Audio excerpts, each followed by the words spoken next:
Hello বন্ধুরা, সবাই কেমন আছো? আশা করছি ভালো আছো আর আমিও ভালো আছি। জানো তো, আমার মায়ের একটা হাতের স্পেশাল পিঠে বানানো তোমাদের সাথে শেয়ার করব। এই পিঠেটাকে আমরা কেটলি পিঠা বলি, আর তোমরা কি পিঠে বলো কমেন্ট করে জানাবে কিন্তু। আর এখানে দেখো, আমার মা আতপ চালের গুঁড়ি করে, এখানে আতপ চালের গুঁড়িটার সাথে একটু কাঁচা নারকেল আর চিনি মিশিয়ে অল্প হালকা জল দিয়ে মেখে রেখেছে।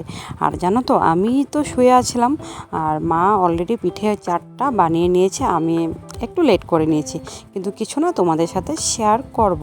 তো তো দেখো, মা এখানে না এসে দেখি প্রেসার কুকারের সিটিটা খুলে নিয়েছিল। আর মাকে বলছে, কটা পিঠে বানিয়েছো দেখাও তো একটু। মা বলছে, এই দেখ, চারটা বানিয়ে ফেলেছি। আর হ্যাঁ বন্ধুরা, আমার মার সোয়েটার দেখো কিন্তু এই গরমে হেসো না, কারণ এটা অনেক আগের ভিডিও, আমারই ভুল, আমি এডিট করতে অনেক একটু লেট করে ফেলেছি। আর দেখো, এই প্লাস্টিকের কাপটা যে দেখতে পাচ্ছ, এটা যে কোনো একটা প্লাস্টিকের দোকানে গেলে তোমরা এটাকে মানে পেয়ে যাবে আর কি। আর সম্ভবত আমরা এটাকে তেল ঢালার জন্য ইউজ করি আর কি। আর মা দেখো যে গুঁড়িটা সব কিছু মানে মিলিয়ে রেখেছে আর কি, আগে যেটা বলেছি তোমাদের সাথে।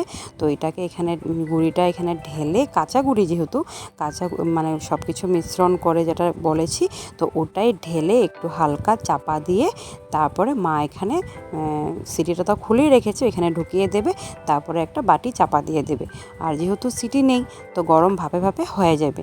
তো তোমরা কিন্তু এটা ঘরে ট্রাই করবে, খেতে কিন্তু সেই টেস্টি। আর কমেন্ট করে জানাতে ভুলবে না কিন্তু যে কেমন হয়েছে, ঠিক আছে? আর ঘরে ট্রাই করো। তো আজকের মতন টাটা, বাই বাই।